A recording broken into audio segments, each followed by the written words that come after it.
Queridos irmãos e irmãs, louvado seja nosso Senhor Jesus Cristo.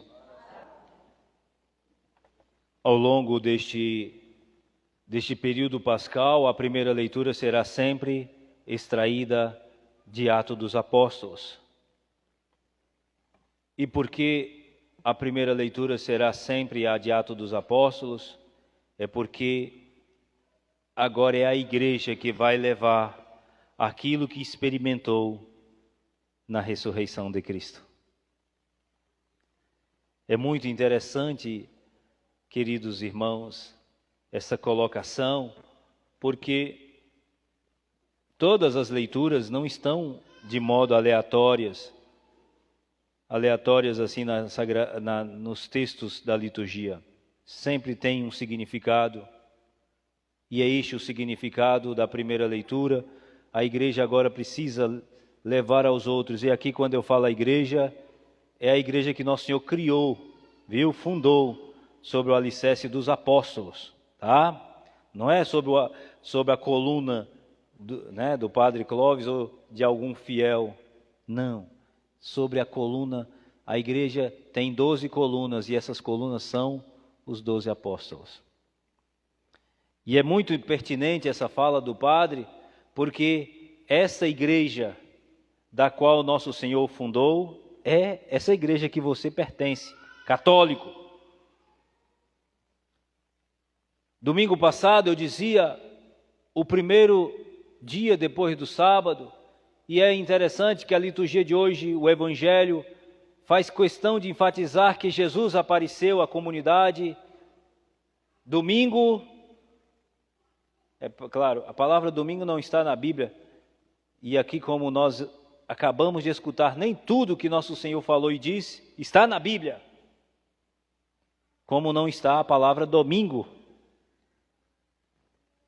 mas está o primeiro dia depois do sábado, o primeiro dia da semana, que é o dia em que os cristãos fazem verdadeiramente a experiência com o ressuscitado. Nosso Senhor poderia ter aparecido a Tomé, lá na sua casa, lá na sua residência, junto com a sua família lá reunida, e no entanto Nosso Senhor, 8 dias depois, ou seja, no outro domingo, Ele aparece mais uma vez à comunidade reunida, para dizer, queridos católicos, cristãos, o domingo é o dia da experiência com o ressuscitado.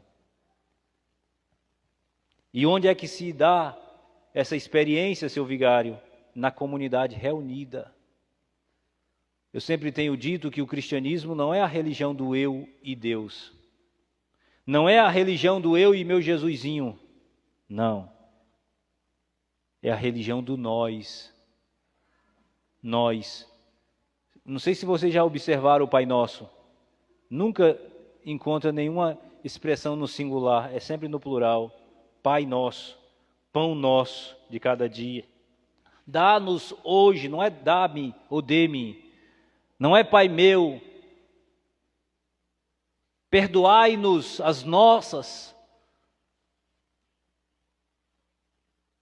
Quando a gente escuta alguns cristãos dizendo: para que ir para a igreja? Para que ir para a missa? Para que isso, para que aquilo? Eu vivo a minha fé em casa mesmo, eu e meu Deus. Olha que coisa linda é a primeira leitura de hoje.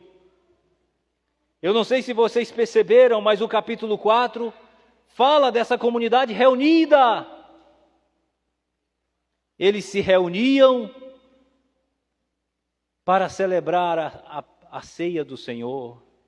E olha que coisa fabulosa, uma multidão de fiéis que tinha um só coração e uma só alma. Então aqui dá para entender que o cristianismo não é Padre Clóvis e meu Jesusinho. É de uma comunidade reunida num só coração e numa só alma. Está vendo? Vocês percebem que coisa fantástica? Por isso que todos os batizados deveriam ter essa compreensão de que eu vivo numa comunidade de crentes. Eu vivo numa comunidade de fiéis. Temos um só pensamento, temos um só coração. Pena que já não é mais assim. Até aqueles que se dizem bons cristãos têm o seu pensamento formado. Para mim o importante é o que eu penso, é o que eu faço, é o que eu digo, não aquilo que a igreja fala, não aquilo que a igreja propõe, não aquilo que a igreja apresenta. O importante é o que eu acho. Não sei se vocês já perceberam, hoje todo mundo sabe de tudo, né? Nunca se viu numa sociedade onde todo mundo agora sabe de tudo, sabe até das Sagradas Escrituras, e interpreta do jeito que acha interessante. Essa é a religião do diabo, viu? A religião do eu. Eu e meu Jesus. Não precisa mais de igreja, não precisa mais de nada, é só eu e meu Jesus, está bom demais. Tinha um só pensamento e uma só fé. E olha que coisa fabulosa, ninguém considerava como próprias as coisas que possuía. Alguém vai dizer assim, ó, tá vendo aí o comunismo? Tá vendo aí o comunismo? Queridos cristãos, a proposta aqui não é imposta, é uma proposição e não uma imposição. O comunismo é uma imposição. O cristianismo é uma proposta. Crer ou não crer, cada um faça o que quer. Agora, uma vez que crê, tem que assumir. Não, né? Não é o comunismo é imposto, você tem que ser assim. Ou seja, você trabalhou feito um condenado para conseguir comprar uma televisão. Aí você tem que perguntar se pode comprar uma televisão. Isso não é liberdade. A gente respeita quem acha que vai dar certo o comunismo no Brasil e no planeta Terra. Mas eu quero lembrar a vocês que o cristianismo não é o comunismo. E é aqui que a gente acha interessante.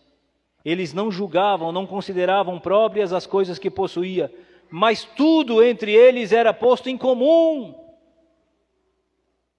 Ou seja, eles davam, colocavam aos pés dos apóstolos, e os apóstolos distribuíam conforme a necessidade de cada um. Mas eles não eram obrigados a fazer isso.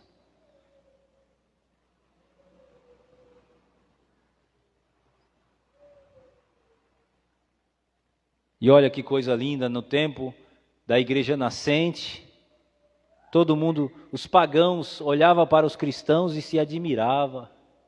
Veja como eles se amam. Veja como eles se amam. Por quê? Porque é a religião do nós.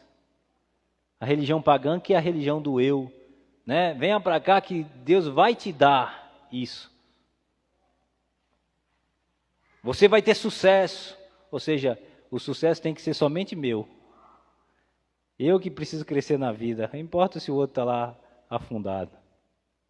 Isso é individualismo, isso é coisa satânica. A religião do nós, todo mundo cresce junto. E aqui eu vou dar um exemplo muito prático. Você tem um carro. Olha o cristianismo, como é que funciona. O vizinho está precisando de levar o filho no hospital com urgência. Você, por ser um bom cristão, você cristão, você se coloca à disposição. Aqui está meu carro, pode levar essa criança ao hospital. Isso é família.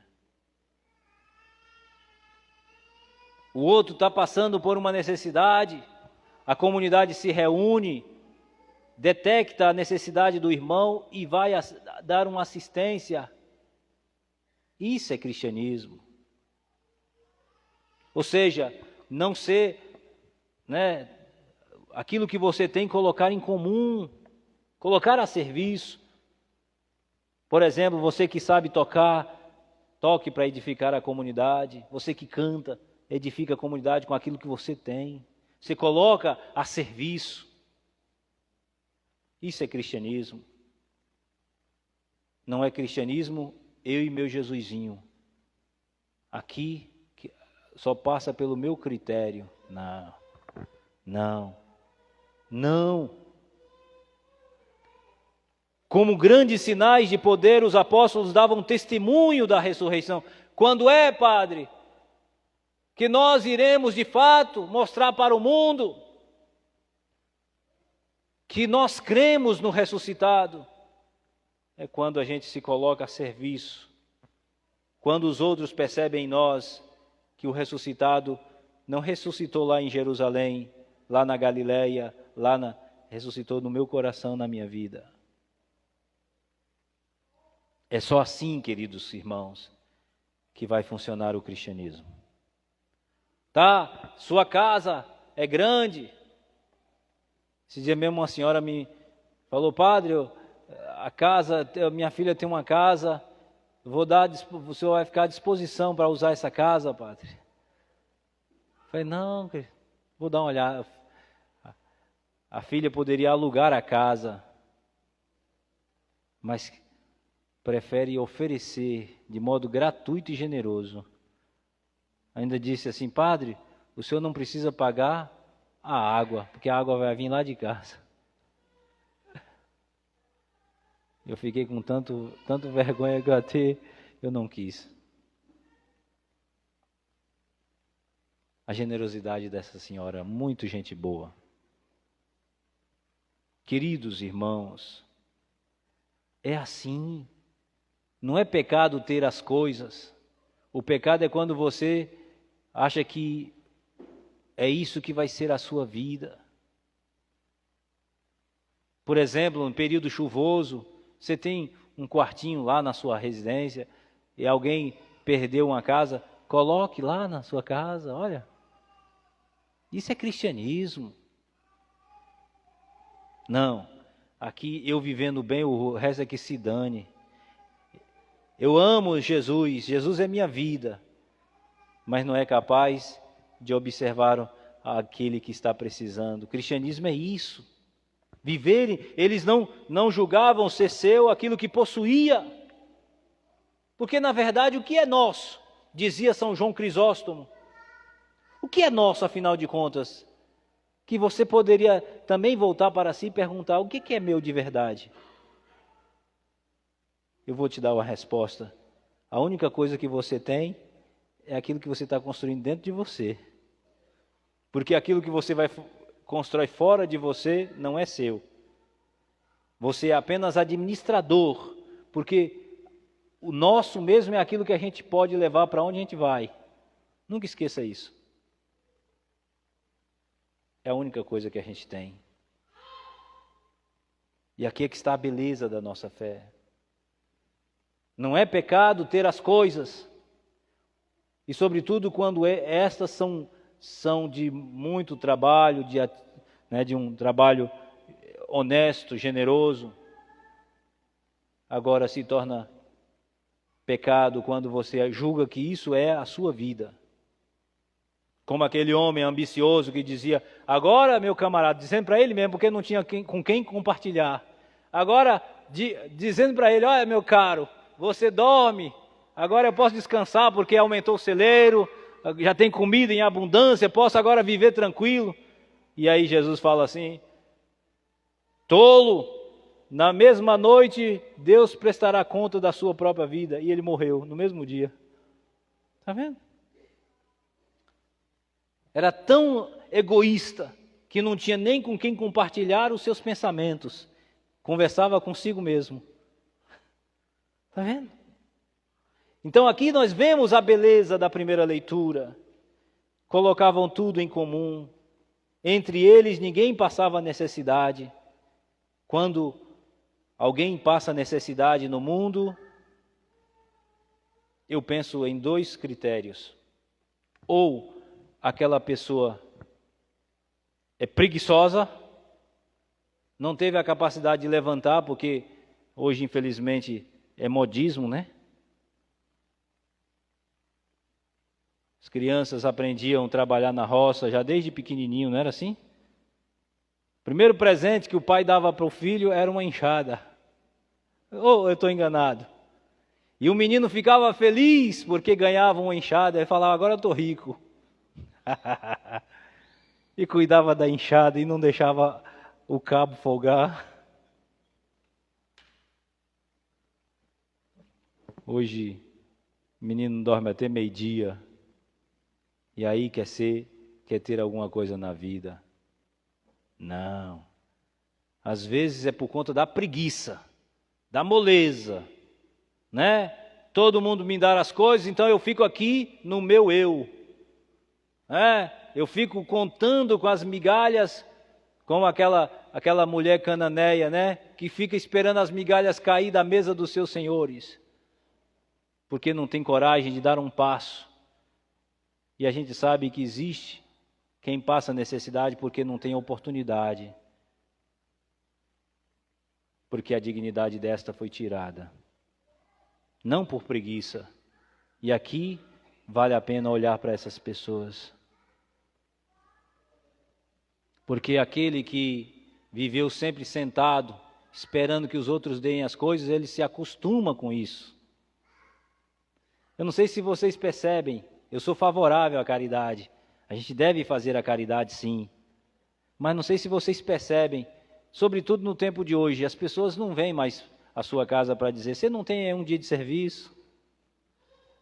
Você não tem aí uma trouxa de roupa para eu lavar, para eu ganhar aquilo que eu preciso? Não! Já chega logo: você pode me dar, e tem que ser de qualidade, e tem que ser aquilo que eu quero. Às vezes você vai dar alguma coisa, chega lá na esquina, a pessoa joga fora. Eu não sei se isso já aconteceu com vocês. E aí a gente cria uma sociedade de pessoas defeituosas. Então, tinha um só pensamento e um só ideal. Quer ver como é bonito um patrão quando vê também o seu empregado crescendo?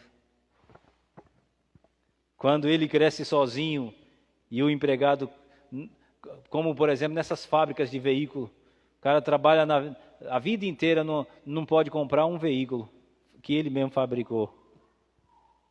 Não é? Como aquela cantiga do Raul Seixas, aquela casa que ele construiu não pode nem entrar. Ou seja, porque não tem condições financeiras para comprar aquilo que ele mesmo consegue construir, fazer. Então isso não é cristianismo. Então veja, a primeira leitura dá uma margem de possibilidade para a gente pensar como a igreja tem que caminhar.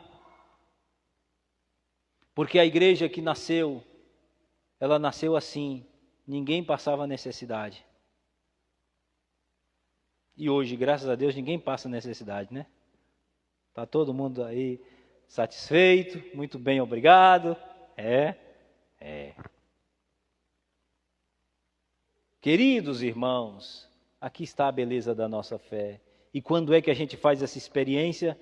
É quando nós deixamos nos envolver com o ressuscitado. E o domingo é o dia predileto para essa realidade. Jesus que aparece na comunidade, sopra sobre eles, diz: a paz esteja convosco. O evangelista João é o único evangelista que mostra Pentecoste no dia da ressurreição. Né? Jesus que entra ali e já oferece o Espírito Santo à igreja que nasce. Por isso que ele diz: assim como o Pai me enviou, eu também envio vocês. Quando alguém fala: para mim só basta Jesus, e eu não quero saber da igreja, tem alguma coisa errada, que aqui fica bem claro. O versículo 21. O mesmo Espírito com que o Pai enviou Jesus, Ele também dá à igreja para fazer a mesma coisa. Quando eu digo: para mim basta Jesus, nada de igreja, para mim só Jesus, nada de padre, nada de bispo, nada de nada, significa dizer que você não entendeu a dinâmica da fé cristã católica. Jesus deu autoridade, ide. Lembrem daquele capítulo 28 de Mateus, versículo 17. Versículo 17 e 18, Jesus: toda autoridade me foi dada no céu e na terra. Por isso que Ele agora envia a igreja ide por todo o mundo, pregai o evangelho a toda criatura, fazei discípulos meus todos os povos, batizai-os em nome do Pai, e do Filho, e do Espírito Santo. Essa é a igreja de nosso Senhor. Formada por quem, Padre? Quem são os colunas dessa igreja que nosso Senhor fundou? O Apocalipse diz que a cidade do céu, as 12 colunas que tem, né, segundo a visão do apóstolo João, nas colunas tem o nome dos 12 apóstolos. Por quê? Porque eles são essa coluna da igreja de nosso Senhor. Por isso que ele pode dizer: a quem perdoardes os pecados, serão perdoados. Porque essa igreja recebeu a autoridade de fazer isso. A quem não perdoardes os pecados, eles serão retidos. A igreja recebeu essa autoridade, queridos. Não é que o padre, o bispo, o papa tem o poder, como aquele He-Man, né? Eu tenho a força! Não, aí levanta a espada, aí sai um raio do céu na terra. Não! É porque esse poder, quem constituiu a ela, foi nosso Senhor Jesus Cristo. Foi nosso Senhor que deu o poder à igreja para fazer isso. Por isso que ninguém entende quando alguém fala assim: eu vou ali confessar meus pecados. Confessar para padre? Confessar para bispo? Os pecadores como nós, comedores de farofa. É claro, não entende. Não entende. Você não confessa para o padre, até porque o padre tem outras coisas para fazer. E não tem tempo de ficar aí sentado para escutar seus pecados.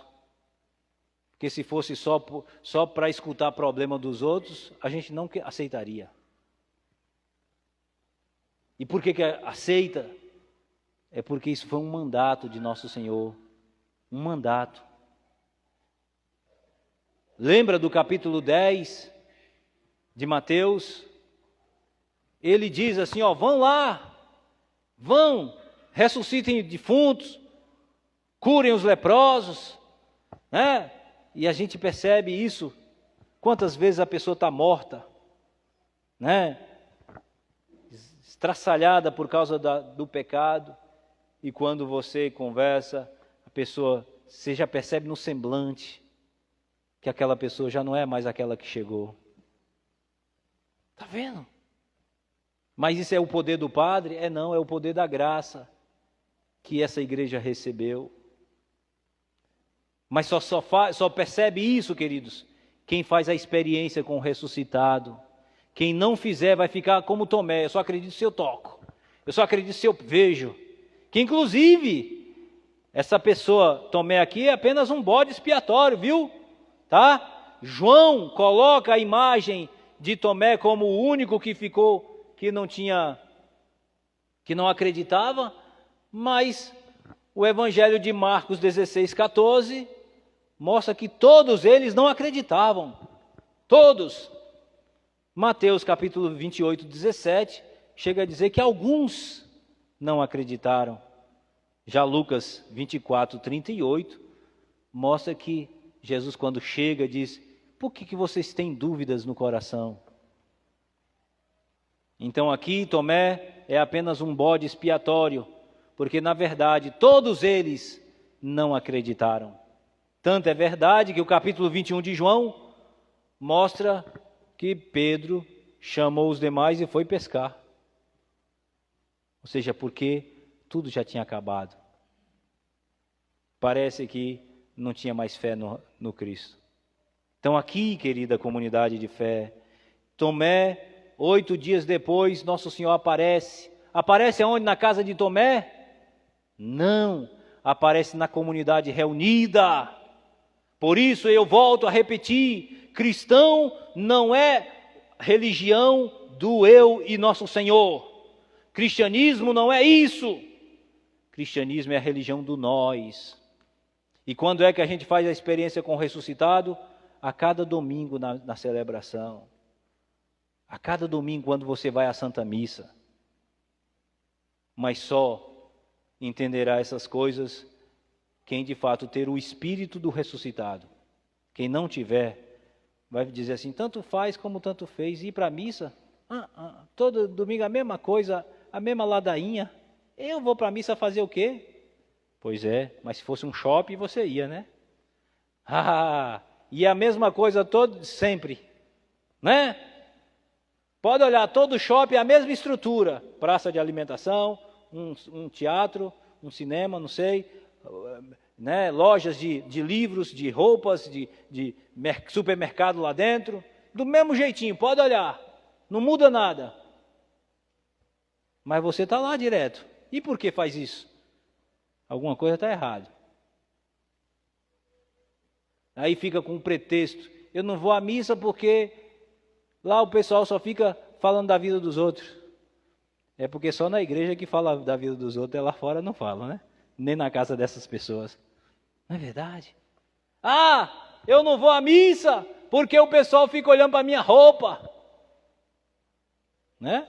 Talvez, quem sabe, você está chamando muita atenção, né? Pode ser, pode não ser.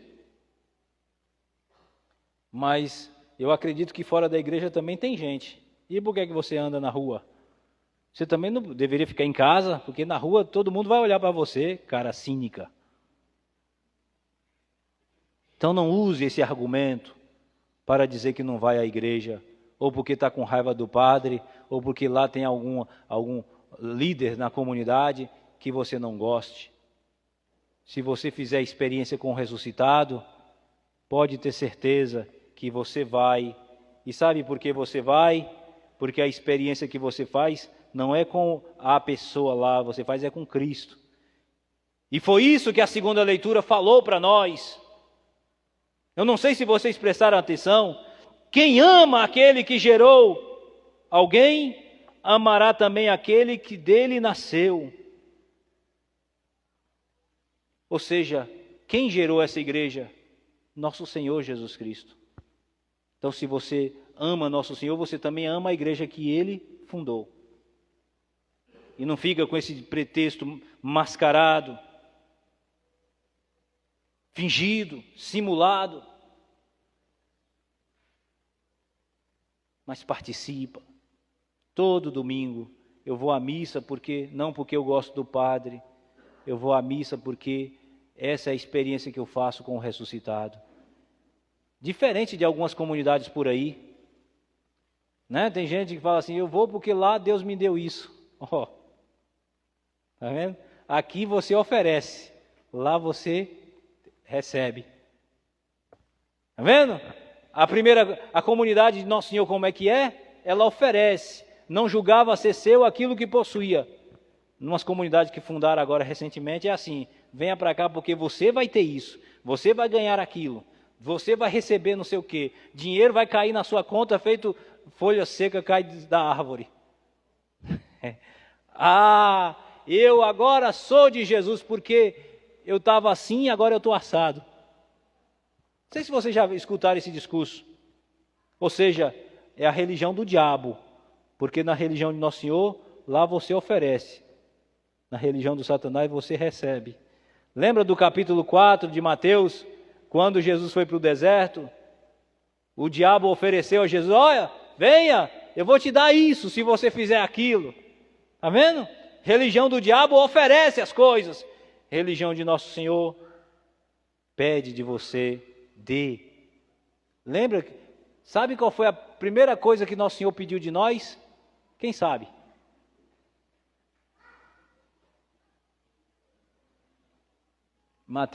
Lucas 9, versículo 23. Primeira coisa que Nosso Senhor pediu a nós: se queres me seguir, olha aí, primeira coisa que a gente tem que dar a Nosso Senhor é a nossa vida, tá? É renunciar a nós mesmos. Religião do eu é a religião que você não precisa renunciar a nada, é só você chegar lá que você ganha. Parece menino em festa de Cosme e Damião, né?